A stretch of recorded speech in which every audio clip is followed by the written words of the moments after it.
Cocoa కడితే కొరకొరమంటూ చూస్తారు.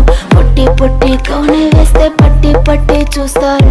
Cocoa కాదు కౌను కాదు కట్టులోన ఏముంది, మీ కళ్ళల్లోనే అంతా ఉంది. మీ మగ బుద్ధి వంకర బుద్ధి అంటవా అమ్మవా అంటవా అమ్మవా.